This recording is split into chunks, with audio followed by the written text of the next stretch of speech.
تم کون سے اسلام کی بات کر رہے ہو؟ صدیوں سے وہ گھاس کھا رہے تھے وہ سارے لوگ بیٹھ کے. تو جو آپ کو آپ کے اسلاف سے ہٹا رہا ہے اور یہ کہہ کے کہ میں بابوں کو نہیں مانتا، اس کا مطلب وہ نیا بابا بن کے نئے بابی پن کی بنیاد رکھ رہا ہے. وہ کہہ رہا ہے سارے بابوں سے ہٹا کے سب کو کس کا مرید بناؤ، سب مجھے بابا سمجھے، باقی ساری قوم بابا لیس ہو جائے. وہ تو بابوں کی دو قسمیں، ایک گمراہ بابے اور ایک حق پرست بابے. تو پھر آپ اتوار کے دن یہ کیوں کہہ رہے ہو کہ پولیس نے منع کیا؟ پولیس اگر منع کرے گی تو اس وقت بھی کرے گی اور کہے گی بعد میں نہیں بتانا. پولیس نے یہ کہا کہ 48 گھنٹے کے بعد کہہ دینا کہ پولیس نے منع. تو یہ کون سی پولیس ہے بھائی؟ اس سے پہلے مجھے پتہ ہی نہیں تھا کہ المہند میں لکھا کیا ہے، اور واقعی نہیں پتا تھا مجھے، کیونکہ ہمارے بنیادی عقائد تو العقیدہ طحاویہ میں ہے. تو یہ کوئی عیب کی بات نہیں ہے، کیونکہ ہمارے مدارس میں پڑھائی نہیں جاتی. اس کو تو آپ نے بہت اچھالا ہے. پھر ہم نے جب پڑھا تو ہم نے کہا یار یہ تو بالکل دو اور دو چار کی طرح قرآن و سنت کے مطابق ہے، تو اجماع امت سے ثابت ہے یہ عقیدے. تو جس طرح کی لینگویج اعلیٰ حضرت نے حسام الحرمین میں دیوبندیوں کے بارے میں استعمال کی ہے، اور جس طرح کی جواباً المحند علی المفند کے اندر دیوبندیوں نے، خلیل احمد سہارنپوری نے اعلیٰ حضرت اور ان کے فالورز کے لیے استعمال کیے، میں نے تو اس طرح کی کوئی زبان استعمال بھی نہیں کی جو آپ کے بزرگوں کی زبان ہے. یہی مولانا صاحب مفتی صاحب کہتے تھے نا کہ جی وہ خام خواہ انجینئر اختلافات کو ہائی لائٹ کرتا ہے، ہمارے بزرگ تو آپس میں ان کے فروئی اختلافات تھے، کوئی اتنا بڑا مسئلہ نہیں، صدیوں سے یہ چلتے آ رہے ہیں. میں نے تو اپنی زندگی میں اب تک، حالانکہ میں تو درس نظامی میں نے پڑھا ہے، میں نے المحند المفند کا ہمیں تو پتہ بھی نہیں تھا اس میں کیا لکھا ہوا ہے. یہ قصے پرانے ہو چکے تھے، یہ بحثیں ختم ہو چکی تھی، نئے سرے سے ایک پرانے قصے اٹھا کے امت میں آگ لگا دینا. تو میں نے اس پہ کہا تھا نا، مزہ ہے نا، کدے کدار بول دینی چاہیے تھی نا، اس طرح نہیں ہے.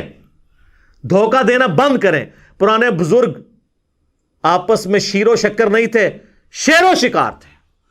اور عرض کیا ہے پھر سے، اب لوگوں کو تو سن بھی یاد ہو گئے. ہاں جی، 1905 میں اعلیٰ حضرت امام رضا بریلوی صاحب نے ایک کتاب لکھی حسام الحرمین، حرمین کی تلوار، اور انہوں نے کسی غیر مسلم پہ نہیں چلائی ہے، دیوبندیوں کے اوپر. اس میں انہوں نے 4 علماء دیوبند اور 5ویں غلام احمد قادیانی دجال کے اوپر کفر کا فتویٰ لگایا، اور بات کو کنکلوڈ کرتے ہوئے انہوں نے لکھا کہ یہ تمام علماء اور ان کے ماننے والے اور ان کے کفر میں شک کرنے والے بھی کافر ہیں، اس پہ اجماع ہے، یہ بالاجماع مرتد ہیں. یعنی بریلوی، یعنی اگر دیوبندیوں کے بارے میں بات کر رہے ہیں کہ جی اپنے بزرگوں کے بارے میں شک کرنے والے، ان کو تو یقین ہے کہ بزرگوں نے کچھ نہیں کیا، تو کروڑوں دیوبندیوں کو فارغ کر دیا احمد بریلوی صاحب نے. شیر و شکار، یہاں پہ یہ شیر تھے اور شکار تھے دیوبندی. اس کے جواب میں دیوبندیوں نے کتاب لکھی المحند علی المفند. کہتے ہیں ہمارے بزرگوں کی تو زبان بڑی میٹھی ہوتی تھی. المحند ہند کی تلوار، علی المفند ایک پاگل سٹھیائے ہوئے بابے پر. کسے کہا؟ احمد بریلوی صاحب، کروڑوں بزرگوں کے امام. یہ کہتے ہیں بزرگوں کا ادب نہیں کرتے، آپ دوسروں کے بزرگوں کا ادب نہیں کرتے ہیں. المفند کہہ کے انہیں پکارتے ہیں. اس میں لکھا کہ احمد بریلوی اور ان کی جماعت ایک شیطانی لشکر ہے جو علماء دیوبند رضی اللہ عنہم پر حملہ آور ہو گیا. 14ویں صدی کے علماء کو رضی اللہ عنہم، جیسا کہ شیاطین حملہ آور ہوتے تھے انبیاء پر. دیکھو کڈی کڈی نسبتاں ملاندے نے. اور یہ صرف ان کا آپس کا مسئلہ نہیں ہے. المحند میں انہوں نے آگے چل کر اہل حدیث کے بارے میں لکھا ہے کہ یہ وہابی جو ہیں، محمد بن وہاب صاحب اور ان کے فالورز، یہ خوارج کی ایک جماعت ہے. آج ویسے یہ سعودیہ سے ریال کھانے کے چکر میں ایک پلیٹ فارم پہ آئے ہوئے ہیں، ادروائز ان کے بزرگوں نے المحند سے بھی بہت پہلے، المحند میں تو انہوں نے ریفرنس کوٹ کیا فتاوی شامی رد المحتار کا، کہ ابن عابدین شامی نے ان کو ڈکلیئر کیا کہ خوارج کی ایک جماعت ہے. تو خارجی کہتے ہیں، اہل حدیث کو بھی خارجی، بریلویوں کو بھی فارغ، سب ایک دوسرے کو فارغ. اور لوگ کہتے ہیں جی انجینئر آ کے اختلافات کو بھڑکاتا ہے. سر میں نے کہاں سے بھڑکایا؟ یہ تو سب کچھ آپ کے بزرگ کر کے گئے ہیں. پھر کہتے ہیں گندی مکھی ہے گند پہ بیٹھتی ہے. ہاں مجھے انہوں نے کہا گندی مکھی ہے اور مکھی گند پہ بیٹھتی ہے. میں تیار ہوں جناب، بس صرف یہ بھی سال بتا دیں یہ گند پھیلایا کس نے تھا. آپ پورا جملہ کریں کہ انجینئر صاحب وہ گندی مکھی ہیں جو ہمارے بزرگ جن کو ہم رضی اللہ عنہم کہتے ہیں ان کے گند کو صاف کر رہی ہے. تو میں گندی مکھی بننے کے لیے تیار ہوں کہ گند آپ کے بزرگوں کا تھا. تو جب آپ کے بزرگوں کا گند میں صاف کر رہا ہوں تو پھر بزرگ کسے ماننا چاہیے؟ جو گند کر کے گیا یا جو صفائی کر رہا ہے؟ مجدد نہ مانیے گا مجھے، نا نا نا نا نا، یہ کام نہیں کرنا۔ تو ہم یہ چیزیں ہائی لائٹ اس لیے کرتے ہیں کہ جب تک بابوں سے دستبردار نہیں ہوتے نا، اور کتابوں کے ساتھ نہیں جوڑتے، اور صرف ان بابوں سے جڑیں جو کتابوں کو حق مانتے ہوں، جن کتابوں کی بنیاد پہ انہوں نے عزت اویل کی تھی۔ کہتے ہیں یہ بزرگوں 1400 سال میں اور کسی کو دین سمجھ نہیں آیا۔ تم کون سے اسلام کی بات کر رہے ہو؟ صدیوں سے وہ گھاس کھا رہے تھے وہ سارے لوگ بیٹھ کے۔ تو جو آپ کو آپ کے اسلاف سے ہٹا رہا ہے اور یہ کہہ کے کہ میں بابوں کو نہیں مانتا، اس کا مطلب وہ نیا بابا بن کے نئے بابی پن کی بنیاد رکھ رہا ہے۔ وہ کہہ رہا ہے سارے بابوں سے ہٹا کے سب کو کس کا مرید بناؤ، سب مجھے بابا سمجھے، باقی ساری قوم بابا لیس ہو جائے۔ وہ یہ کب ہم نے کہا ہے؟ ہم نے کہا 1400 سال سے جو دین آپ بتا رہے تھے نا کتابوں میں، وہ جو آپ کو کتابیں دیتے رہے نا، وہ خود بھی اس پہ عمل نہیں کرتے تھے۔ کہتے نہیں بزرگوں کی نسبت سے کتابیں آپ تک پہنچی ہیں، تو ان کے بزرگوں چٹیے تو سب تو پہلے تو میں پرنٹنگ پریس والوں کو چاٹوں گا نا، جن کی پرنٹنگ پریس پہ یہ قرآن اور بخاری مسلم چھپے ہوئے، وہ تو ہیں غیر مسلم گورے۔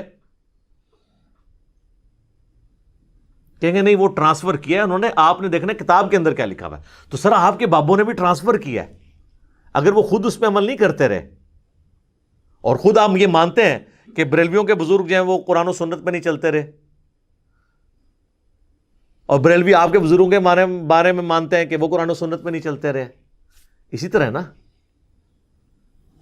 تو جب اسی بات کو میں کمبائنڈ فارم میں کر دیتا ہوں تو مجھے کس چیز کی گالیاں؟ 99 قتل تو تسی بھی کیتے رہے، 99 قتل تو آپ نے بھی کیے نا، اپنے سوا ہر ایک کو کہا نا گمراہ۔ میں نے کہہ دیا آپ کے بزرگوں نے بھی یہ گمراہیاں پھیلائی ہیں، تو میں نے ایک ہی کر کے سینچری پوری کی ہے، تو میں مجرم ہو گیا ہوں۔ یہ جو لوگ آپ کو یہ دھوکہ دیتے ہیں نا کہ پرانے بزرگ بڑے اچھے تھے، وہ آپس میں شیر و شکر تھے، یہ پچھلے والے جو ہیں یہ لڑ رہے ہیں، نہیں سر، وہ شیر و شکار تھے آپس میں۔ ان کے سب سے بڑے امام بریلویوں کے اعلیٰ حضرت امام احمد رضا بریلوی المتوفا 1340 ہجری بمطابق 1921 جو ان کی ڈیتھ ہوئی ہے۔ آپ ذرا ان کے ملفوظات اعلیٰ حضرت نکال کے دیکھ لیں۔ ان سے پوچھا گیا کہ اگر وہابیہ کی جماعت ہو رہی ہو تو اکیلے نماز پڑھی جائے یا اس امام کے پیچھے؟ اور احمد بریلوی صاحب وہابیہ جو ہے نا وہ دیوبند اور اہل حدیث دونوں کو کہتے ہیں، ان کا کامن نام رکھا ہوا ہے۔ تو اب اس کے جواب میں، اب یہ سوال تھا تو اس کے جواب میں انہوں نے کہا کہ وہابیہ کی نہ نماز ہے نہ جماعت ہے، یعنی وہ جو نماز پڑھ رہا ہے اس کی تو اپنی نہیں ہو رہی، تو آپ اس کے پیچھے کیا پڑھیں گے؟ پھر سوال ہوا اسی ملفوظات اعلیٰ حضرت میں کہ وہابیہ کی مسجد میں نماز پڑھ سکتے ہیں؟ تو اس کے جواب میں انہوں نے کہا کفار کی مساجد مثل گھر کے ہیں، یعنی انہوں نے کافر کہا، یہ کہتے ہیں نا تکفیر نہیں کرتے تھے، ڈائریکٹ انہوں نے کیٹاگوریکل۔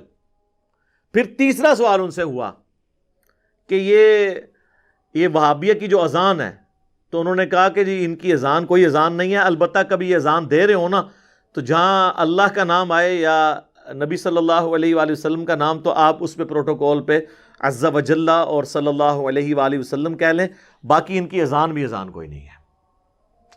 ابھی اس کی اگلی قسط بھی باقی ہے۔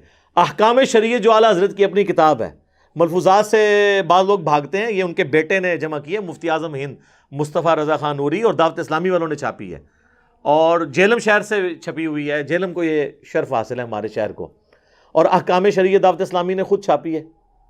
اس میں اعلیٰ حضرت سے جب ذبیحے کے بارے میں پوچھا گیا تو انہوں نے کہا کہ وہابیہ، اہل حدیث، دیوبندی، قادیانیوں کو ان کے ساتھ ذکر کیا، آپ ذرا دیکھیں، اور روافظ کہتے ہیں کہ جی ان کا جو ذبیحہ ہے نا وہ حرام ہے، اگرچہ 1,00,000 دفعہ اللہ کا نام لے ان کا ذبیحہ حرام ہے، اور ساتھ ہی لکھا کہ یہود و نصارہ کا ذبیحہ حلال ہے۔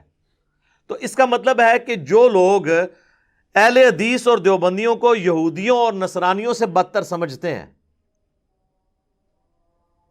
تو وہ لوگ ہمارے اختلاف رائے کو کہاں سے قبول کریں گے؟ اب یہ لاکھ اہل حدیث کے علماء جو ہیں ان کو خوش کرنے کے لیے کہہ دیں کہ ہم ایک تسبیح میں پروئے گئے ہیں تینوں فرقے. ہمارے مطالبات آپ کے سامنے ہیں.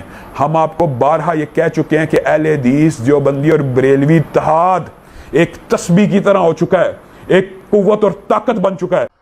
تسبیح ورڈ کے پر ہماری ہے.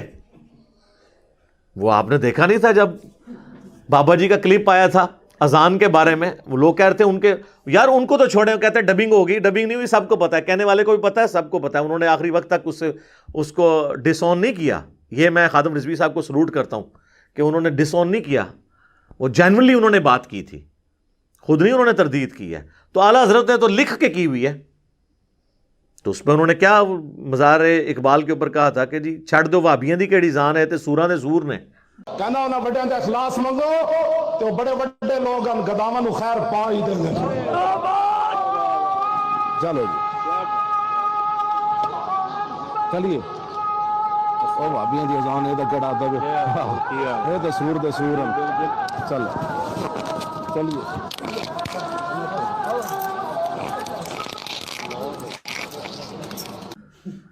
اور یہ میں بتاؤں اتنی موٹی گالی ہے کہ اگر آپ اس کی شرح بیان کریں نا,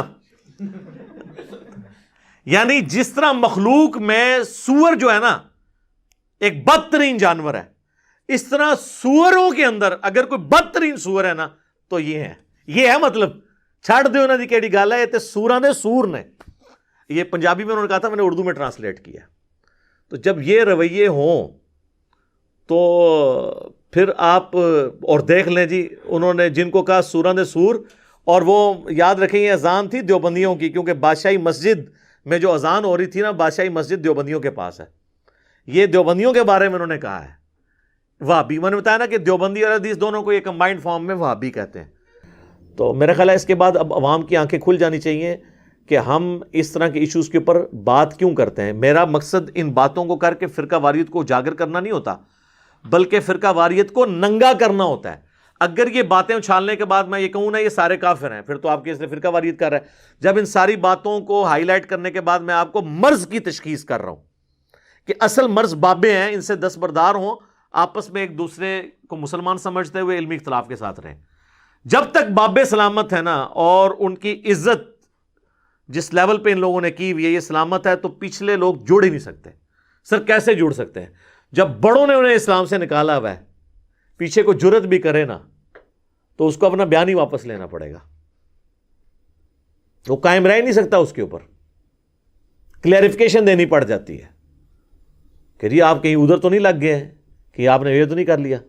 میں نے یہ چیلنج دیا تھا کہ یہ جو ایک وہابی مولانا ہے لاہور کے, یہ دعائے مغفرت کبھی بھی نہیں کریں گے خادم رضوی صاحب کے لیے.